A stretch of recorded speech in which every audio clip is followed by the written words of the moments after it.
So I'm back. This is Terry Coutu at Deep Sea Foundation. I'm totally ad-libbing right now because I asked my guest, Dr. Tushar Patel, who I introduced earlier. Let me just reintroduce him real quickly. We're at the ARSA Summit right now, and that stands for the Advanced Reconstructive Surgical Alliance, and it's in New Jersey this week.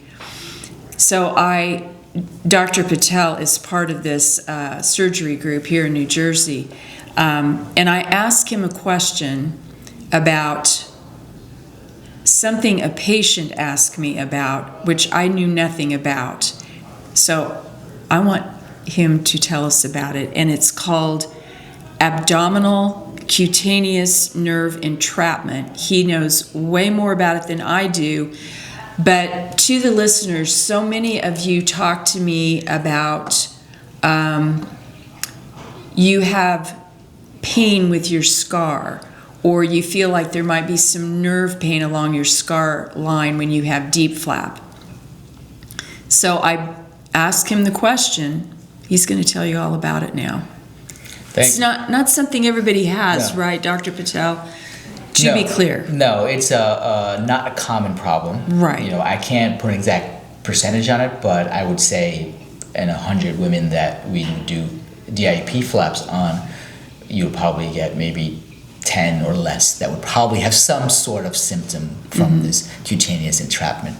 So, you know, as a general way of describing it, whenever we do surgery, it doesn't just apply to the abdominal donor site from a DIP flap. It could be from an abdominal hernia operation. It could be any of these things.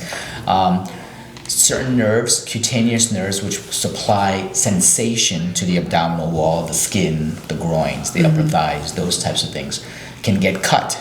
It can get cut from just dissecting the tissues. It can get cut by when we put the meshes in, and sometimes it can get entrapped with sutures when we repair the abdominal wall, or it can just be that in that scar that you have in wherever the scar is, up and down in your abdomen or towards the bathing suit line, that the scar as it forms entraps or pushes or strangles one of these cutaneous nerves that supply feeling.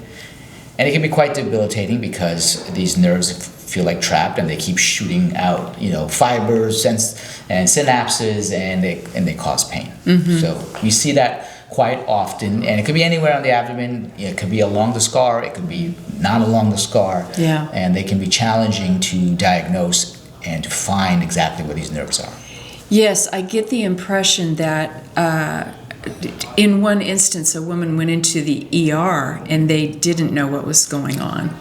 And so you made mention of something. So you said the cutaneous.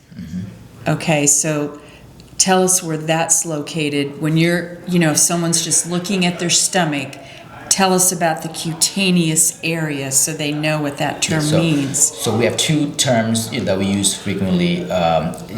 Cutaneous means kind of not like a shallow area. It's the nerves that provide sensation, so feeling.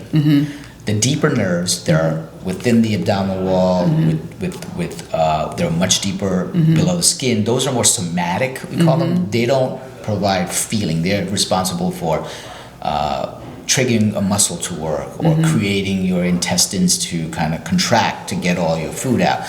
So you don't really have pain from that. But the cutaneous ones you do, and then a lot of the work that we do for breast reconstruction, as a specific example, is using cutaneous skin, you know, fatty tissues.